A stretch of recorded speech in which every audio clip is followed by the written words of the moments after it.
রাত 1:30টার সময় তৌকির ভাইয়ের ইচ্ছা হয়েছে গরম গরম সিঙ্গারা খাবে। আমাকে বলার সাথে সাথেই তারপরে গাড়ি বের করতে বললাম, দুইজনে বের হয়ে পড়লাম সিঙ্গারার খোঁজে।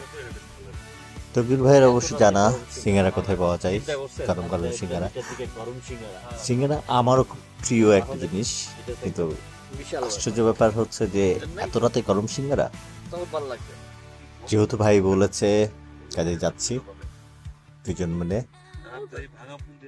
সিঙ্গারার উদ্দেশ্যে।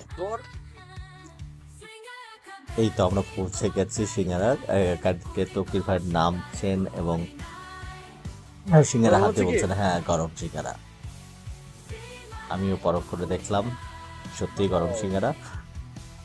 তারপর বসে যাওয়া, যথারীতি কড়াইয়ে তেল গরম হচ্ছে, সিঙ্গারা দেখে আমরা দুজন আগে হাত ধুয়ে নিয়ে আমিও বসলাম। বসার পরেই সামনে সিঙ্গারা, গরম গরম সিঙ্গারা। কিন্তু সিঙ্গারার সাথে কাঁচা মরিচ পেঁয়াজ না থাকলে কি আর হয়? ভাই সিঙ্গারার আসল জিনিস কই? কাঁচা মরিচ, কাঁচা পেঁয়াজ। প্রিয় জিনিস সিঙ্গারা, এটার সাথে অবশ্যই কাঁচা মরিচ এবং পেঁয়াজ থাকতে হবে। যেমন কথা তেমন কাজ, সিঙ্গারা খাওয়া শুরু। তৌকির ভাই সিঙ্গারা খাচ্ছেন, সাথে সাথে আমিও খাচ্ছি। আমার আবার একটা দুইটা খেয়ে হয় না, ন্যূনতম পক্ষে তিনটে সিঙ্গারা খেতে হবে। কাঁচামরিচ না দিতে পারলেও ওরা পেঁয়াজ দিয়েছিল, পেঁয়াজ দিয়ে সিঙ্গারা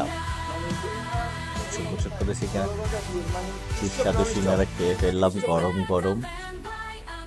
ঠিকানাটা যাচ্ছে পুলিশ হাসপাতালের সামনে। আপনারা যে কোনো সময় এখানে গরম গরম সিঙ্গারা খেতে পারবেন। সবাই চলে আসুন গরম গরম সিঙ্গারা প্রেমিকরা সিঙ্গারা খেতে এখানে। আমরা আমাদের